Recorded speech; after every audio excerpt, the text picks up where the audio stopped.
बुआ दादी के सामने आया मंगल के शादीशुदा होने का राज।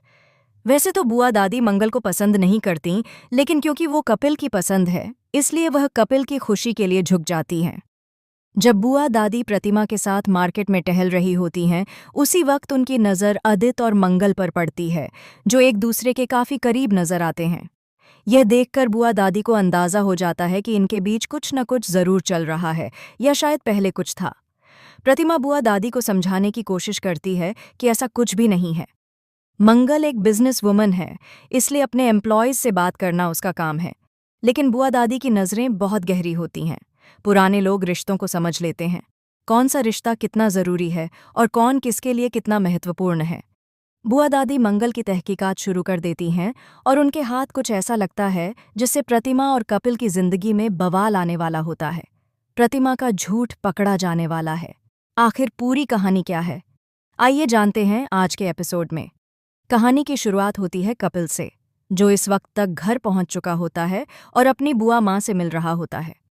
कपिल कहता है, बुआ दादी आप कैसी हैं? इतने समय बाद मुलाकात हो रही है। बुआ दादी कपिल को देखकर बहुत खुश होती हैं। प्रतिमा धीरे से कपिल से पूछती है, मंगल कहाँ है? हमने तुमसे कहा था ना कि उसे जल्द से जल्द यहाँ लेकर आओ। ये सारी बातें बुआ दादी सुन लेती हैं। वह कपिल और प्रतिमा से पूछती हैं, ये मंगल कौन है? तुम्हारा कोई दोस्त है क्या? कपिल जवाब देता है, नहीं बुआ दादी, दरअसल मंगल जी आपकी होने वाली बहू हैं। ये सुनते ही बुआ दादी अपना सिर पीटने लगती हैं और प्रतिमा से कहती हैं, मुझे पता था ये औरत जरूर कोई ना कोई गड़बड़ करेगी। मंगल, ये कैसा नाम हुआ? ये तो किसी मर्द का नाम लगता है। जिस लड़की का नाम ही ठीक नहीं है, उसके संस्कार कैसे अच्छे होंगे? इस वक्त तक प्रतिमा मंगल की असली पहचान छुपा रही होती है। वह कपिल पर गुस्सा करते हुए कहती है, कपिल, हमने तुमसे कहा था कि मंगल को जल्दी से जल्दी यहाँ लेकर आओ। अब हमें कुछ नहीं सुनना, वो यहाँ आनी ही चाहिए। प्रतिमा बात को घुमाकर कहती है, बुआ दादी, जब आप मंगल से मिलेंगी ना, तो आपका दिल भी मंगल हो जाएगा। नाम पर मत जाइए, काम पर जाइए। इतना कहकर प्रतिमा बुआ दादी को वहां से ले जाती है। कपिल मन ही मन सोचता है कि अब मंगल जी को बुलाना ही होगा।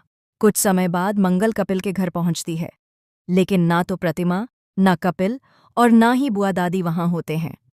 मंगल का सामना सबसे पहले बिजली से होता है, जो उसे देखकर चिल्लाती है, तुम यहाँ क्या कर रही हो?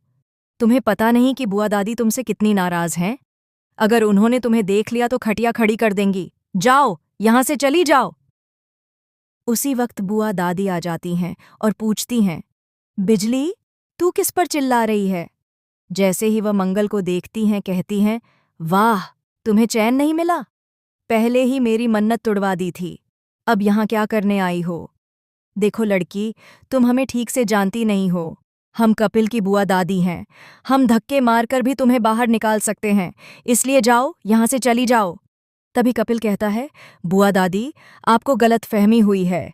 यही है मंगल जी, आपकी होने वाली बहू। ये सुनते ही बुआ दादी के होश उड़ जाते हैं। वह प्रतिमा से पूछती हैं, तूने क्या लड़की ढूंढी है? तुझे पता भी है ये कौन है? प्रतिमा जवाब देती है, बुआ दादी, आपको चिंता करने की जरूरत नहीं है। हमने कपिल के लिए सबसे अच्छी लड़की ही चुनी है।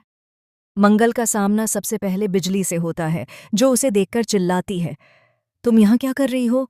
तुम्हें पता नहीं कि बुआ दादी तुमसे कितनी नाराज हैं? अगर उन्होंने तुम्हें देख लिया तो खटिया खड़ी कर देंगी। जाओ, यहाँ से चली जाओ। उसी वक्त बुआ दादी आ जाती हैं और पूछती हैं, बिजली, तू किस पर चिल्ला रही है? जैसे ही वह मंगल को देखती हैं, कहती हैं, वाह, तुम्हें चैन नहीं मिला? पहले ही मेरी मन्नत तुड़वा दी थी, अब यहाँ क्या करने आई हो? देखो लड़की, तुम हमें ठीक से जानती नहीं हो।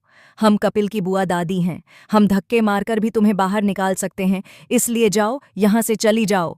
तभी कपिल कहता है, बुआ दादी, आपको गलतफहमी हुई है। यही है मंगल जी, आपकी होने वाली बहू। ये सुनते ही बुआ दादी के होश उड़ जाते हैं। वह प्रतिमा से पूछती हैं, तूने क्या लड़की ढूंढी है? तुझे पता भी है ये कौन है?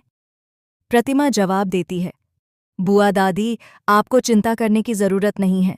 हमने कपिल के लिए सबसे अच्छी लड़की ही चुनी है। बुआ दादी कहती हैं, हम इस लड़की को बहुत अच्छे से जानते हैं। हमारी मुलाकात मंदिर में हुई थी। इसने हमारी बरसों पुरानी मन्नत तोड़ दी थी। इसके कारण हम माता रानी के दर्शन नहीं कर पाए। इसके संस्कार अच्छे नहीं हैं। मंगल बुआ दादी के पांव छूकर माफी मांगती है, लेकिन बुआ दादी माफ नहीं करती। कपिल कहता है, बुआ दादी, मुझे लगता है आपको गलतफहमी हुई है। मंगल जी ऐसा कर ही नहीं सकती, वह हमेशा दूसरों के बारे में सोचती हैं। बुआ दादी कहती हैं, वाह, मतलब ये लड़की चुगलीखोर भी है। अभी तो घर में आई भी नहीं और घर तोड़वाने पर तुली है। शिव शिव शिव। गुस्से में बुआ दादी अपने कमरे की ओर चली जाती हैं। प्रतिमा मंगल पर भड़कते हुए कहती है, तुम्हारी प्रॉब्लम क्या है? हर बार इतनी बड़ी प्रॉब्लम क्यों खड़ी करती हो? पहले कपिल को जेल भिजवाया, अब एक बुजुर्ग महिला से लड़ाई कर ली। मंगल समझाती है, मैम, मैंने ऐसा कुछ नहीं किया, उल्टा मैंने तो उनकी जान बचाई थी। प्रतिमा कहती है, हम पागल नहीं हैं मंगल, बुआ दादी झूठ नहीं बोलती। इतना कहकर प्रतिमा बुआ दादी को मनाने चली जाती है। कपिल मंगल से कहता है, मंगल जी, आप थोड़ा शांत रहिए, यहाँ बड़ी गलतफहमी है जो धीरे धीरे दूर हो जाएगी। आप माँ और बुआ दादी की बातों का बुरा मत मानिए। प्रतिमा बुआ दादी के पास जाकर माफ़ी मांगती है। बिजली आग में घी डाल रही होती है, लेकिन प्रतिमा कहती है, बुआ दादी, आप एक बार मंगल से मिल लीजिए, जो गलतफहमियां हैं वो दूर हो जाएंगी। लेकिन बुआ दादी मना कर देती हैं। वह कहती हैं, प्रतिमा, तुझसे तो ये काम भी ढंग से नहीं हुआ। हमारे कपिल में क्या कमी है? वो औरत तो 2 बच्चों की माँ लगती है। हमें वो बिल्कुल भी पसंद नहीं। वो कपिल से शादी नहीं करेगी, बस नहीं करेगी। प्रतिमा हाथ जोड़कर मिन्नतें करती है। बुआ दादी कहती हैं, तुम्हारी प्रॉब्लम क्या है? हमारा कपिल हट्टा कट्टा, दिमाग वाला, पैसे वाला है, उम्र भी ज्यादा नहीं है। उसके लिए तो लड़कियों की लाइन लग जाएगी। हमने गांव में भी बोल रखा है कि भले ही कपिल की उम्र थोड़ी ज्यादा हो, लेकिन लड़कियां लाइन में खड़ी होंगी। तभी वहां कपिल और मंगल आ जाते हैं। कपिल बुआ दादी को समझाता है कि मंगल प्रतिमा की नहीं, उसकी पसंद है। कपिल बताता है कि उसे मंगल क्यों पसंद है और वह उसी के साथ जिंदगी बिताना चाहता है। बुआ दादी कपिल की बात को टाल नहीं सकती। मंगल उनके पास आकर प्रसाद देती है और माफी मांगती है। बुआ दादी का गुस्सा थोड़ा शांत हो जाता है, लेकिन शक अभी भी बना रहता है। आखिरकार वह कहती हैं, जब हमारे कपिल ने पसंद कर ही तो समझी ही,